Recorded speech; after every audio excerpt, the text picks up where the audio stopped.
Well, hello there, and welcome to day 44.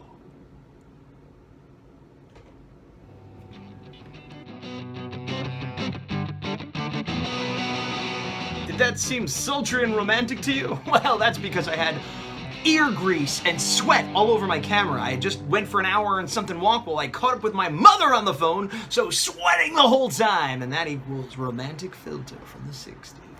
Yes, it's day 44 of 100 Days of Making Comics, the time when I make time to do time on my comic, The Horror for my independent kaiju comic, to be exact. Issue 2, 1 in the bag, 2 in the computer being worked on. I am going to tell you more things after this. Hey there, it's Chap Goodwell. You ever boogie so hard you can't boogie anymore? Well, that's no good. No good well, like me, Chad Goodwell. When you need to boogie all night, you gotta boogie up hard. You gotta get Boogie All. That's right, Boogie All. You can buy it at any grocery store, dime store, clerk store, store, Goodwill store. What? Goodwill store? That's right, me, Chad Goodwell. I've got a store. You can buy Boogie All. Do it! Boogie, boogie, boogie, Chad Goodwell. Boogie, boogie, boogie, Chad Badwell. Not Badwell, Goodwell. Boogie, boogie, boogie. I'm sorry for this. Hey there, it's like 7:30. I've shaved, showered, and cut my hair. That's right, it's time once again for Rifftrax, this time the original Mothra. Sorry I'm so bumpy, I'm on a cobblestone bumper. Oh yeah. Well, that was a weird abrupt cut, but I've seen Mothra Rifftrax. Man, you know, I thought I had seen the original Mothra, and maybe I have a million years ago. It's boring. It's real boring. If it wasn't for Rifftrax, it would be unwatchably bad. Not bad, bad's not the right word. Slow. Very slow. Hey friends, it's me, Gazbot. Well, it's like 1 in the morning. I have done my 30 minutes just now. It's the only drawing I've done yet today. I actually owe a 15-minute Power Ranger sketch that I threw up like a, hey, what character there's that Power Morphicon would you like me to do? But I got far less response than I normally do, and I wonder if it's because I limited it to Power Rangers and Super Sentai. I don't know, but I was saying I was gonna do it yesterday and tried to give it till today. I'm either gonna do it tonight or tomorrow morning. And I have limited options to choose from. That's fine, they're all interesting options. I also was filming in the other room a lot today, a Power Morphicon wrap-up, which I won't put in the 100 days, but if you're interested, will be available later. I did a bunch of other stuff that has nothing to do with anything. So, let's do question and answer time. Wait! Let me show you what I did today. Then, question and answer time. Working on the roughs for page 4 and 5, specifically 5. Yesterday I did that panel, the day before I did this panel, today I'm doing this panel. It's all a little bit out of order. I'm still being kind of lazy because I don't want to deal with the panel up on top, but I did do the outside of the train, and I find myself, once again, trying to match reference from the first issue. And it's interesting because I want to match it as perfectly as I can, but some of the shots, while I designed it and drew it out, then I covered it with characters and panels, not panels, well, yeah, sometimes the gutter or whatever, but also word balloons. Certain elements are cut off and I have no record of, so I can make it whatever I want. And in other cases, I've added or removed the detail, just stuff that most people wouldn't notice. So I want to keep it consistent, but if I could improve the design without radically changing it, I don't think anybody's going to notice. And so I'm allowing myself to do that. I'm not sure if it's easier or harder, but it's what I'm doing. Okay, I'll meet you in the other room. We'll do question and answer time. Hey, thanks for meeting me. It's time for questions and answers with Gazbot. Well, we've got 2 questions today. The first one is from Arms X Halifcabinum 5. I will put that here. Anyway, the question was, well, it was more of a request. Tell us about your first commission.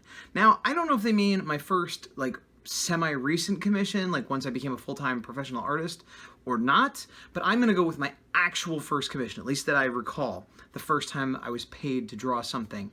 And it was in high school, and it was for my math teacher, or maybe it was geometry. He was one of those math type teachers. His name was Mr. Nodal. Clearly, I am not a math guy and didn't do well in school. I remember his name, I don't remember what he taught. Maybe geometry. I'm pretty sure it was a math, one of the maths. Anyway, I got in trouble a lot in school, sometimes for talking, sometimes for drawing, various reasons. I was not a good student. I was often, like I said, in trouble for minor infractions, but those added up and I got detention and suspension and things like that. I was also late a lot. Things that follow me into the rest of my life, where I am still late a lot and I still talk too much and I still draw. So, patterns established early. Anyway, he was relatively nice to me, despite my having an attitude problem, let's say. And I think he, in retrospect, it was some pretty sharp teaching, you know, because he was looking for a way to channel my creativity in a positive way or whatever. But it was also a little weird because I guess he was a coach of a golf team, which we had at school. Now, I didn't pay attention to sports. You know, I knew we had a football team and things like that. But when he mentioned he was, like, the coach of the golf team, I was like, we have a golf team? Like, golf has teams? Like, and even now, it's, like, still kind of like, oh, okay, that's a thing, I guess. Anyway, and I don't mean to be insensitive here, but my recollection is that one of the students, a male student whose name I do not remember, had died. I don't know under what circumstances. I didn't know him. I didn't know anything about it. I didn't even know there was a team, let alone one of the people on it. But Mr. Nodal knew them and wanted to get a drawing of the kid for something, for the mom, for the funeral. I was a little bit unclear. It's been a long time. I don't know how well he explained it to me at the time. And also being a kid, I was probably being a bit insensitive. I'm like, you're going to pay me to draw? Awesome. You know, not really appreciating the gravity of the situation as I do now. The same way I didn't appreciate that he was kind of doing me a favor by offering this for me. I was just like, yay.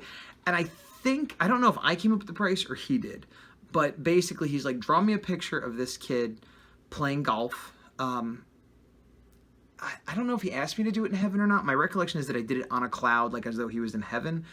Not sure if that was a request or not. And he gave me a picture of the kid. I did my best to draw it, but I'm sure I got the likeness bad. I'm still not very good at likenesses. I certainly wasn't then.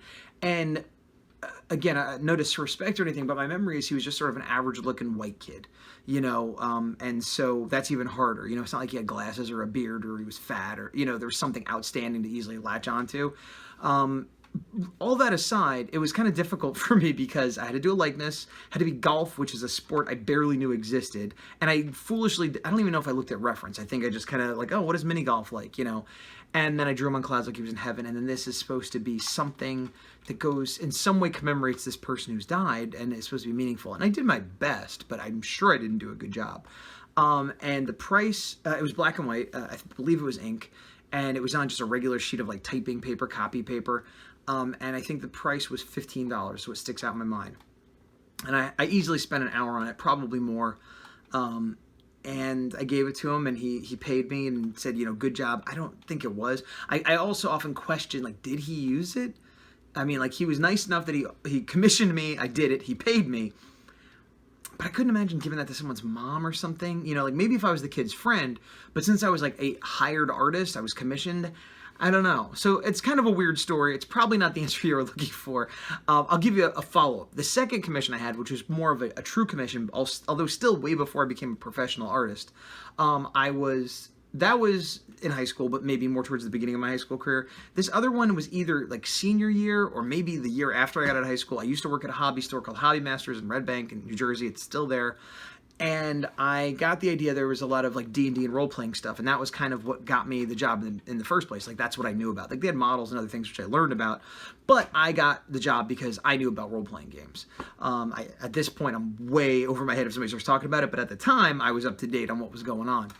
And so I was like, you know, I draw, and I was trying to do my own comics. I wasn't finishing any. I was doing lots of pages and, you know, character designs and things like that. But I got the idea, hey, I should put up like a flyer. I'll draw your Dungeons and Dragons character, or Rifts, or Shadowrun, or whatever. And honestly, I was probably hoping it was more of a sci-fi hero because I've always enjoyed sci-fi more than fantasy, and I draw sci-fi more than fantasy.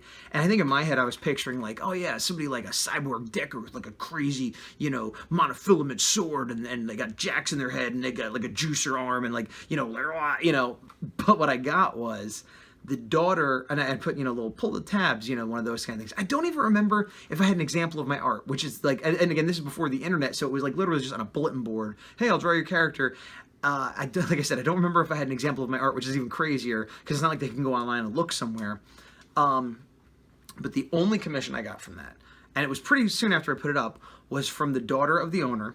And in retro, you know, as I'm saying this, I wonder if the owner was just like, hey, throw this kid a bone, hire him to do a thing. You get a character, they get, you know, like, I hadn't thought about that until just now, but it's very likely that it was just somebody at the shop being nice, as opposed to the daughter who was younger than me, having money for something like that. Although she could have, who knows. But again, my recollection is that it was $20. I think I had said something like, you know, pencil 5, inks 10, full color 20. Shouldn't have offered full color. But anyway, so it was a fantasy character. I believe it was Dungeons and Dragons. It might have been some offshoot of that. But it was a fantasy character, a female. I don't remember. She seemed human. Maybe she had elf ears or something, but she was humanoid. She had like a blue sword and like a red shirt. I don't remember much else about her. There was like a character sheet of description I got for her, and I did my best to match that. But I remember also I felt the need to do a background, so I had her, and she was standing kind of awkward holding the sword, and I wasn't particularly good at drawing women. I'm still not great. It's like, you know, something I think a lot of male artists struggle with, you know, unless you're like someone that specializes in that. You know, because I wasn't trying to do a super hot girl. I just wanted it to look like a woman, and probably came out more manly than I intended, just like my first commission. Like, when I think of it now, it's probably terrible. But I also had to color it, and I think I used design markers to color it. I'm not even sure because I didn't really do color. Like, even now I don't do a lot of traditional color. Like, you know, I do digital color, and when I do have to do it now, I use Copics. So I can't remember what I used then. But I know I did, whatever. But I also remember having to buy some colors. So I think, even though I got $20, I think maybe I only made 10 because I had to buy like a few colors to make it work. And, you know, once again, they were gracious and said it was awesome and stuff. And I think the fact that it was a kid younger than me, they probably meant it, as opposed to the teacher who was probably being nice. So those are the first 2 commissions I remember having, both when I was a teenager. And then they were probably years in between, and it was probably a few years after that second one before I really started working full-time as a professional artist, let alone getting commissions in the traditional sense. Like, I would get commissions where people would hire me to draw things sporadically and then less sporadically. But I think nowadays when people think of commissions, they think of like, draw me Spider-Man, or draw me, you know, the Red Power Ranger, or something like that. So, sorry, my cat's going nuts. The next question is from Joey Deloach. Forgive me if I mispronounced your name, but I definitely did a better job than I did with the first person.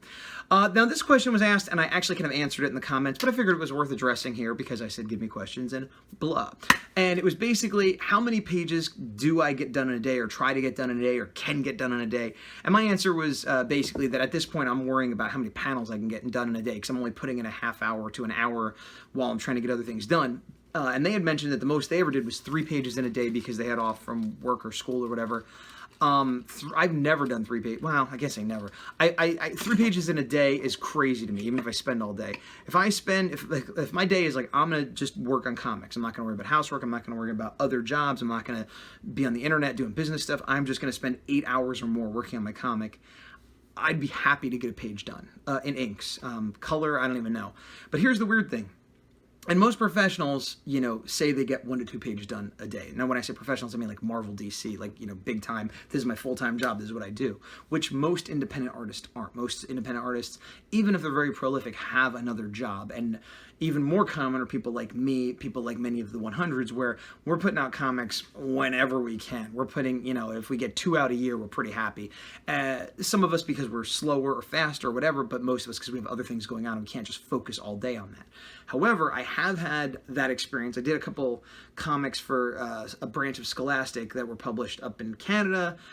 I guess mostly in schools. Like, they sent me my sample copies, but I don't know where they ever went other than schools. But I did a few books for them, and at the time that became my full-time job because they were 40 pages each, and it was a thing where I was doing, the writing was given to me, and then they had like a kind of a breakdown of like kind of what they wanted on each page, and then I did the pencils, inks, and coloring all myself. And the deadlines on that were not crazy, but I had a thing where like I went on vacation, I came back and had that other job, and so it became a point where I was like, man, I don't have a lot of time left, I better really buckle down. And I was doing at that time somewhere in the neighborhood of 2 pages a day. And that's from like roughs to full color. And that was crazy. Like, I might have had like a stick figure kind of breakdown, but I was basically, again, doing everything and getting 2 pages a day done. Now, that might have been a 10-hour day, an 11-hour day, a 12-hour day, but I also did it consistently for weeks until the book was done. I was doing 2 full color pages a day. I remember because it was a thing, if I didn't, I wasn't gonna meet my deadline. And that's a good motivator. Having a deadline makes me personally, and most people, go faster, at least if you're concerned about hitting the deadline, which I was. And I could probably do that again. I don't want to. I think if I buckle down and say, you know, tomorrow all I'm doing is working on a comic page, I could probably take it from like beginning to end in 1 day, the average page, to inks. I don't know if that'd be an 8-hour day or a 10-hour day or a 12-hour day, but I could do it in 1 day.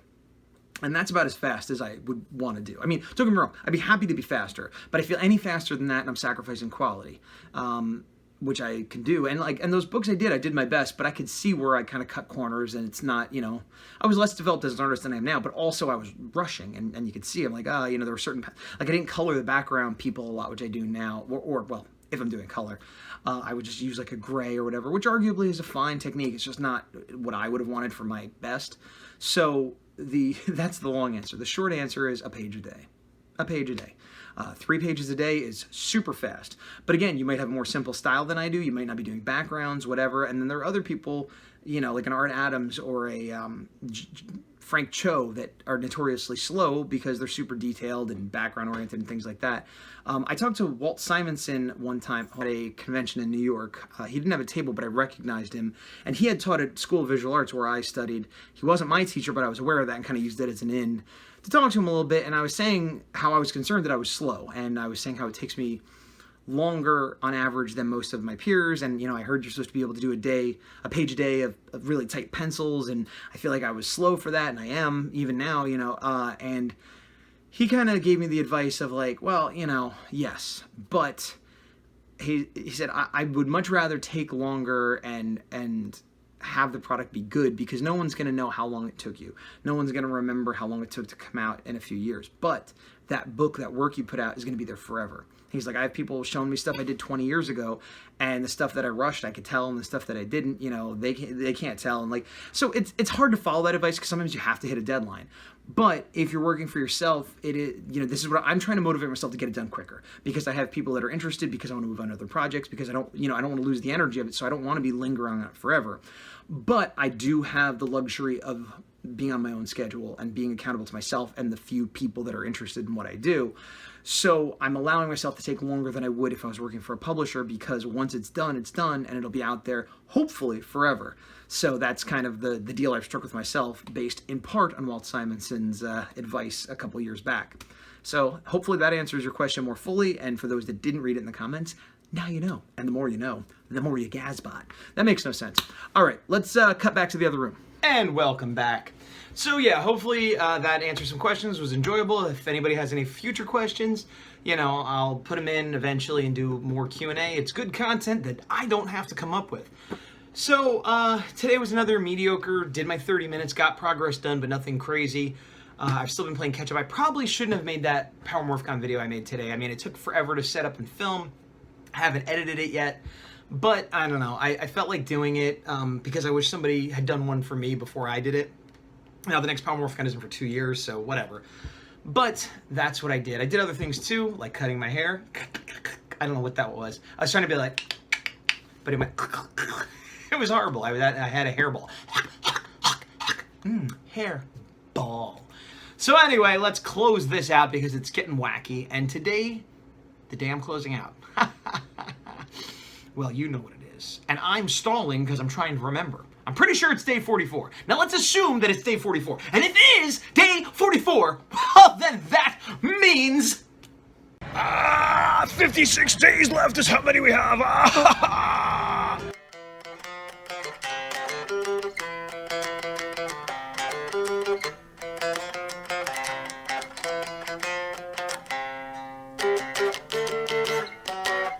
The next question is a little